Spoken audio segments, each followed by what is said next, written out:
How to buy and take self-custody of your Bitcoin. There are 6 steps to this, and I'll leave them as timestamps down in the description. The first thing we need to do is choose an exchange. There are many good exchanges out there. I would look for a trustworthy and reliable exchange that has decent fees and good fiat on and off ramps. So you can trust it, you can put your money on there, trade for a low fee, and then take it off whenever you want. How do we know which is a good exchange? Well, if it's Coinbase, that's probably the most highly regulated and trustworthy in terms of where it's listed. There are other exchanges that are very reliable as well. On DeFi Llama, you can see all of the exchanges that do something called proof of reserves. So they cryptographically prove that they have all of their clients there and they're not doing anything crazy with them. Binance has almost 90 billion in assets, 10x bigger than the rest, as you can see. But all of these guys have put their cryptographic proofs that they actually hold all of the assets that they say they do.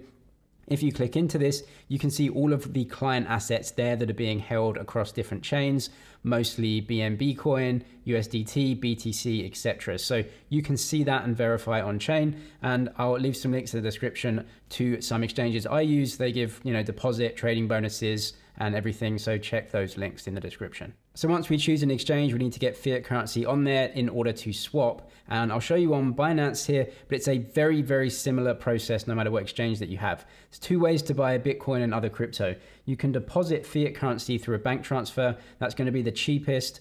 Or you can just buy directly with a card. That's going to be more expensive. So what you do is you deposit the fiat currency via a bank transfer into the exchange. You then move through to actually exchanging that fiat currency for a cryptocurrency. With a card, it's just like buying anything else with a card. So you just use your card details to buy. But as you can see, it is a lot more expensive for this. So if you can, a bank transfer is going to be the most reliable and cheapest method right here. So once you've signed up for an account, again, I'll leave some links to exchanges I use in the description. And if you want tutorials on how to use all of the exchanges, linked down there as well. We come to buy crypto with a credit or debit card if you want, and you can see the options right here.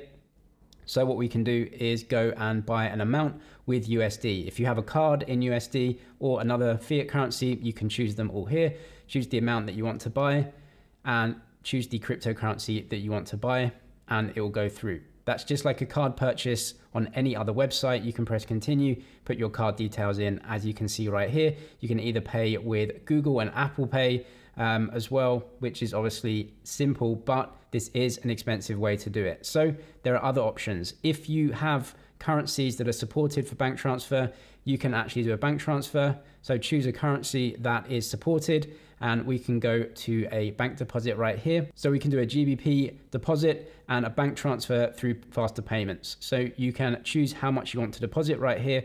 We'll go through and choose, and then it will give you bank details of the exchange. So choose how much you want to deposit and press continue, and then you just go over to your banking application and you put in the details of the exchange, because you are just sending money into the exchange. You put a reference number as well in there to make sure that it goes through to the correct account.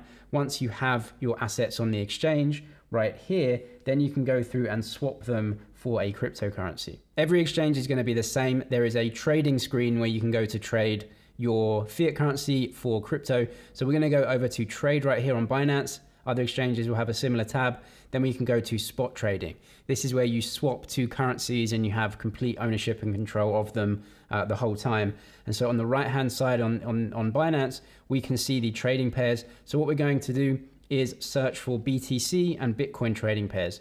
Now in the UK, if you put pound sterling onto Binance, you can press the BTC GBP trading pair, and this is a direct trading pair between pound sterling and Bitcoin. So you can very easily choose the amount of sterling that you want to spend, and it will buy the amount of Bitcoin for you. If you're not in the UK, you can actually search for other currency pairs. You can see an Aussie dollar trading pair here. You can see a Euro trading pair, Turkish lira trading pair, and so on. Now, if you're trading, if your currency isn't supported, then what you'll have to do is swap it into a stablecoin. A stablecoin is a crypto version of a fiat currency. Most popular, of course, are US dollar stablecoins like US dollar Tether and USDC. Now, if Binance doesn't support your fiat currency as a trading pair, it may just let you swap your fiat currency into the stablecoin. So what you can do is look for a stablecoin trading pair, which would be US dollar Tether, and then you can find your currency here. So if your currency isn't supported directly with Bitcoin, you will be able to swap it into a stablecoin like US dollar Tether. And then once you have US dollar Tether, you can trade that against Bitcoin, because US dollar Tether is really the main trading pair for most cryptocurrencies, as it is a crypto version of the dollar. So what we can do now, once we have some of that dollar stablecoin, is go and buy BTC. So we come down to the trading screen here, and it is very simple. This is the price of Bitcoin on the left-hand side. This is the order book, sellers above, buyers below. You want to be a buyer here. So what we can do is choose a market order.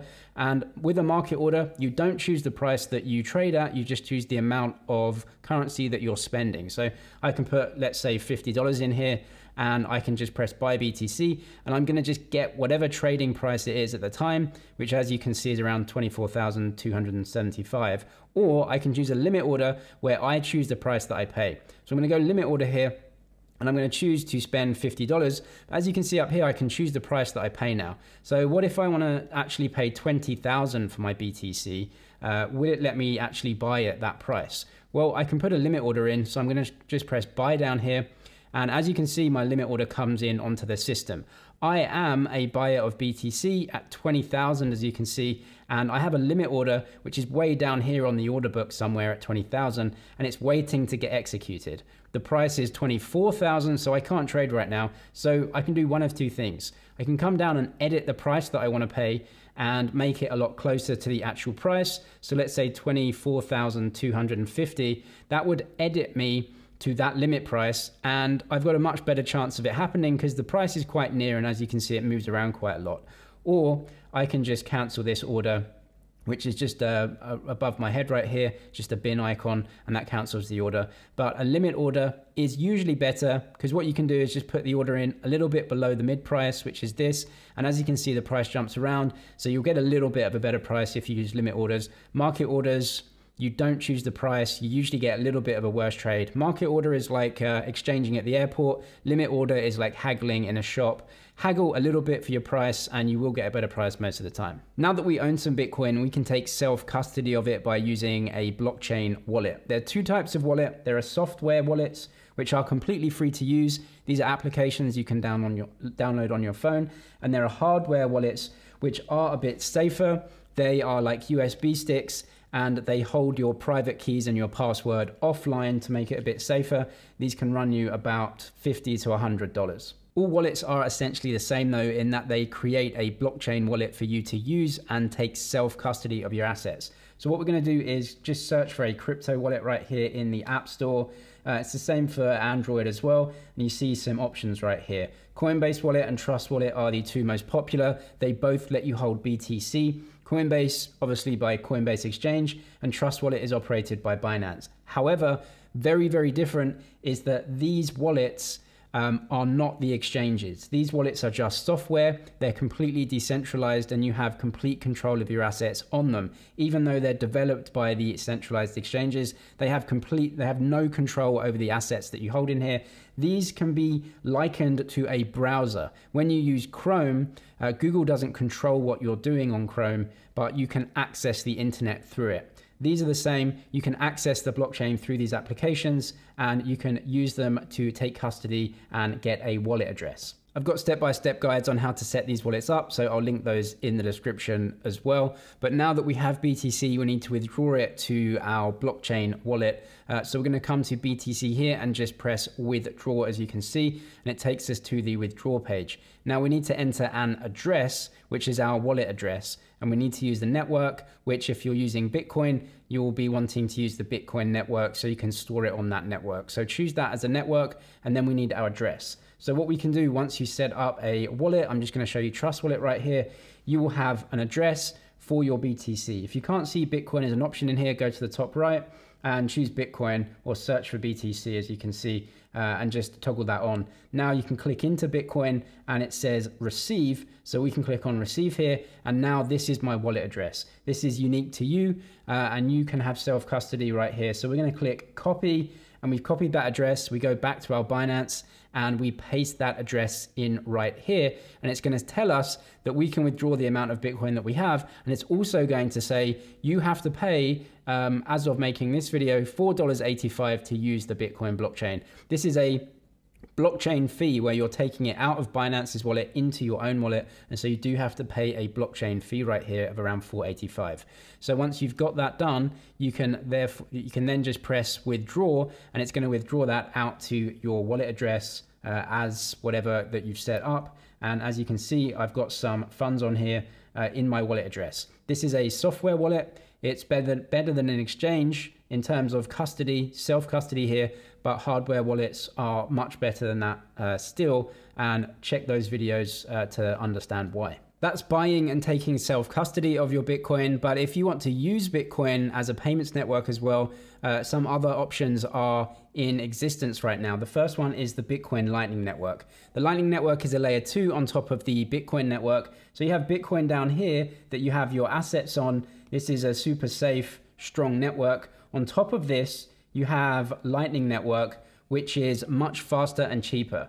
Now, there are some caveats here in that the Lightning Network is still really experimental and being developed. And so I wouldn't put any money on the Lightning Network other than coffee money or just experimental money. But there are some Bitcoin Lightning Network wallets that you can use that actually let you simply just scan QR codes and spend Bitcoin at many different merchants. And so more and more accepting this. All you have to do is take your BTC and send it over to one of the Lightning nodes in these wallets, and they'll let you spend on the Lightning Network by scanning QR codes. And so you can actually spend and use your Bitcoin like money. Like I said, there are a few drawbacks here, including the fact that this one especially is a custodial wallet. So it's basically the same as an exchange where you have to trust them to hold the BTC, but you can spend Bitcoin with basically zero fees. They're like a fraction of a penny. The other option is that centralized exchanges are using cards more and more. So you can actually take self-custody of your Bitcoin, most of your stack on a hardware wallet. And when you want to spend it, send it into an exchange, and they will obviously charge you a small fee to trade out of Bitcoin into a fiat currency and just spend it in any shop that accepts Visa or MasterCard. Binance do it. Bybit also do one as well, which is a MasterCard here. So you can very easily switch your crypto into fiat currency to actually spend it. These are just options. There are pros and cons to all of this. These are options to actually, hold Bitcoin yourself and opt out of the banking system, which is, what these exchanges and crypto is kind of made for. There are pros and cons to every method that I discussed in this video, but find out more via the videos down in the description. I'm James with MoneyZG. Cheers for watching, and I'll see you in the next one.